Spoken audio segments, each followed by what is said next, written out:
চেষ্টা করতে হবে এই ফিতনা থেকে বাঁচার পথ ও পদ্ধতি বের করার। কমপক্ষে আপনি আপনার পরিবারটাকে নিয়ে ভাববেন, অন্যের কথা না হয় বাদই দেন, কিন্তু অ্যাটলিস্ট আপনি আপনার পরিবারটাকে নিয়ে চিন্তা করবেন। চিন্তা করে দেখবেন কোন পরিবেশে আপনি সন্তানকে মানুষ করছেন, কোথায় পড়াশোনা করাচ্ছেন, আপনার মেয়েটার সামনে কোন পরিবেশ ফেস করবে, এই সমাজের মধ্যে সে কি তার ইজ্জত ধরে রাখতে পারবে? চিন্তা করবেন ওই মেয়ে কি তার সম্ভ্রমের অধিকার ঠিক মতো রক্ষা করতে পারবে? ও কি জিনায় লিপ্ত হওয়া থেকে বাঁচতে পারবে? ও কি ধর্ষণের শিকার হওয়া থেকে বাঁচতে পারবে? চিন্তা করে দেখেন একটু কোন সিচুয়েশনে আমরা আমাদের প্রজন্মকে রেখে যাচ্ছি। আমার ভাই কি মাদক থেকে দূরে থাকতে পারবে? আমার ভাই কি মাদকাসক্ত পরিবেশ থেকে নিজেকে বাঁচাতে পারবে? শিরকের সয়লাভ চলছে, আমাদের ভাইরা কি তাওহীদ শিখতে পারবে? সিচুয়েশন রিড করেন। আল্লাহ পাক এই সূরার প্রথমেই আপনাকে নক করছেন, ইযা ওয়াকাআতিল ওয়াকিয়া, স্মরণ করো যখন কিয়ামত সংঘটিত হবে। লাইসা লিল ওয়াকাআতিহা কাযিবা, এই কিয়ামতের ব্যাপারটা মিথ্যা নয়, এটাকে কেউ মিথ্যা মনে করতে পারবে না। পারবে না। একটা শুধু আশার বাণী শুনিয়ে দেই যে 10টা আলামত না দেখা পর্যন্ত কিয়ামত হবে না। কয়টা আলামত? 10টা। তার মধ্যে প্রথম হচ্ছে মাসিহুদ দাজ্জাল, 2 ইয়াজুজ আর মাজুজ, 3 নবী ঈসা আলাইহিস সালামের আগমন, 4 দাব্বাতুল আরদ, 5 ইয়েমেন থেকে আগুন বের হবে, 6 3টা ভূমিকম্প, পূর্ব দিকে একটা, পশ্চিমে একটা, মাঝখানে একটা, 7 এই যে সরি এটা ছিল 4 5 6 7 8, 8 নাম্বার হচ্ছে আপনার পশ্চিম দিক থেকে সূর্য উদয়, একটা হচ্ছে দাব্বাতুল আরদ বলছে। আচ্ছা আরেকটা আমি এই মতো মনে করতে পারছি না। এই 8টা আরো 2টা আছে, হাদিসটা প্রসিদ্ধ মাশহুর হাদিস, সব কিতাবে পাবেন। এইরকম 10টা আলামত ছাড়া, 10টা আলামত না হওয়া পর্যন্ত কিয়ামত সংঘটিত হবে না ইনশাআল্লাহ। আবার চেষ্টা করে দেখি। 1 নাম্বার মাসিহুদ দাজ্জাল, 2 নাম্বার হচ্ছে নবী ঈসা আলাইহিস সালামের আগমন, 3 নাম্বার হচ্ছে আপনার কি বললাম ইয়াজুজ এবং মাজুজ, 4 নাম্বার দাব্বাতুল আরদ, 5 নাম্বার ইয়েমেনের আগুন, 6 7 8 হচ্ছে আপনার 3টা ভূমিকম্প, 9 পশ্চিম দিক থেকে সূর্যোদয়। একটা মিস করে ফেলছি। হ্যাঁ এক্স্যাক্টলি, না আরেকটা আছে, বাতাস না, কে বলতে পারবেন? জি দুখান রাইট, সুবহানাল্লাহ। কি নাম আপনার? আপনি হাদিয়া নিয়ে যান আমার কাছে। দুখান মানে হচ্ছে ধোঁয়া, মানে ধোঁয়া দিয়ে পুরো আকাশ ছেয়ে যাবে। তো এই 10টা কি এসেছে? 10টা এসেছে কি? 10টার একটাও কিন্তু আসে নাই, কিন্তু মাইনরগুলো কিন্তু সব দেখতে পারবেন না? এই উঁচু বিল্ডিং এর প্রতিযোগিতা দেখা যায়। সমাজের সবচেয়ে দরিদ্র মানুষ যে উঁচু বিল্ডিং নির্মাণ করছে, এটা কি দেখা যাচ্ছে? সর্বস্তরে সুদ দেখা যাচ্ছে। জেনা বাড়ছে না কমছে? মাদকদ্রব্য বাড়ছে না কমছে? অশ্লীলতা বেহায়াপনা বাড়ছে না কমছে? এই যে নগ্ন মুভিজ, পর্নোগ্রাফি বাড়ছে না কমছে? মুসলিমদের ফাটল বিভক্তি বাড়ছে না কমছে? সময় সংকীর্ণ হচ্ছে কিনা? আল্লাহর আযাব গজবগুলো আসছে কিনা একটা? মুসলিমরা সারা বিশ্বে মার খাচ্ছে কিনা? কতগুলো নেবেন? নারীরা কি ছেলেদের পোশাক পরছে? ছেলেরা কি মেয়েদের পোশাক পরছে? বলতে গেলে এটা নিয়ে আলোচনা করতে হবে। পরে নিয়েন, যেগুলো 10টা বাদ দিয়ে যতগুলো দেখা যায়, এগুলোর প্রায় 95% আমরা সমাজে দেখতে পাচ্ছি না?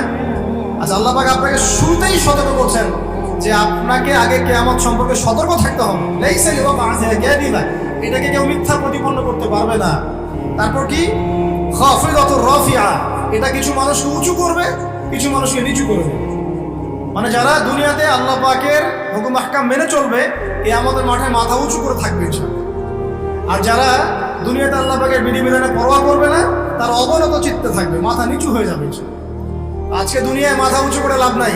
যদি আল্লাহ এবং তার রাসূলের বিরুদ্ধাচরণ করেন, কাল কিয়ামতে মাথা হেড হয়ে যাবে ইনশাআল্লাহ। মিনাল আউয়ালিন, পূর্ববর্তীদের মধ্য থেকে বেশি হবে, কালিলুম মিনাল আখিরিন, এবং শেষ জামানার লোকদের মধ্যে কম হবে। তাই না? যত দিন যাচ্ছে তত মানুষ খারাপ হচ্ছে না? তো এই জন্য আগেকার মানুষদের মধ্য থেকে বেশি জান্নাতে যাবে। তবে একটা সুসংবাদ আছে, একটু পরে আল্লাহ পাক আবার এটাও বলেছেন যে সুল্লাতুম মিনাল আউয়ালিন ওয়া সুল্লাতুম মিনাল আখিরিন, এটাও বলেছেন যে প্রথম দিকের মানুষ থেকেও বেশি, শেষ থেকেও বেশি। এখন যারা আমরা শেষের দিকে আছি, যারা ফিতনা ফাসাদময় পরিবেশে আছে, তাদের জন্য নবী সাল্লাল্লাহু আলাইহি ওয়াসাল্লাম বলেছেন যে তোমরা যদি এরকম ফিতনা ফাসাদময় পরিবেশেও ঈমান ধরে রাখতে পারো, তাহলে 50 জন সাহাবীর সমান নেকি পাবে। এমনকি এমন হাদিস আছে, কেউ যদি আল্লাহর নবীর কোনো মৃত সুন্নতকে জীবিত করতে পারে, সে 50 জন সাহাবীর নেকি পাবে। অন্য একটা হাদিসে আসছে 50 জন শহীদ সাহাবীর সমান নাকি হবে। সাহাবী বলছিলেন মিনহুম আও মিন্না ইয়া রাসূলুল্লাহ, হে আল্লাহর রাসূল এই 50 জন কি আমাদের মধ্যে না ওদের মধ্যে? নবী সাল্লাল্লাহু আলাইহি ওয়াসাল্লাম বলেন বাল মিনকুম, তোমাদের মধ্য থেকে। সুবহানাল্লাহ। এখানে আপনি বুঝতে পারছেন যে আমাদের সতর্কতা, আলামতগুলো রিড করবেন, সতর্ক থাকবেন। এবং কি আমাদের মাঠে মানুষ 3টা দলে ভাগ হয়ে যাবে, বামপন্থীরা জাহান্নামী, ডানপন্থীরা জান্নাতি। এটা সাধারণ জান্নাতীরা, এবং সামনে যারা এরা হচ্ছে সাবিকুনাল আউয়ালিন, মানে প্রত্যেকটা কাজেই অগ্রগামী ইনশাআল্লাহ। এরা জান্নাতুন নাঈমের মধ্যে থাকবে। এখানে নবীগণ, শহীদগণ, সিদ্দিকগণ থাকবেন ইনশাআল্লাহ। আমরা দোয়া করি আল্লাহ পাক আমাদের সবাইকে সেখানে থাকার তৌফিক দান করুন। যদি সেখানে থাকতে নাও পারি, আল্লাহ পাক অ্যাটলিস্ট ডানপন্থীওয়ালা বানিয়ে দিন, আমিন। আল্লাহ পাক যেন বামপন্থীদের অন্তর্ভুক্ত না করেন, আমিন ইয়া রাব্বাল আলামিন। আল্লাহ পাক তার নবীর মাধ্যমে একটা হাদিস জানিয়েছেন, এটা বলে আমি সামনে যাই। নবীজি বলেছেন যে জান্নাতীদের মোট 120টা কাতার হবে। কয়টা? জান্নাতীদের মধ্যে মোট 120টা কাতার মানুষ হবে, যার মধ্যে 80টা কাতার হবে এই উম্মতে মুহাম্মাদের মধ্যে। এবার খুশি? আলহামদুলিল্লাহ। তাহলে 80টা কাতার ইনশাআল্লাহ আমাদের হবে। এবার একটা কষ্টের হাদিস শুনেন।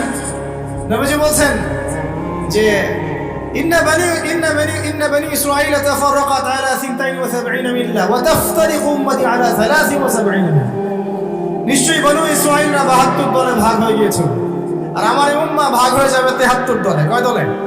কুল্লুহুম ফিন্নার, প্রত্যেকটা দল জাহান্নাম, ইল্লা মিল্লাতান ওয়াহিদাতান, শুধু একটা মাত্র দল জান্নাতে। কিলা, বলা হলো মান হিয়া ইয়া রাসূলুল্লাহ, হে আল্লাহর রাসূল তারা কারা?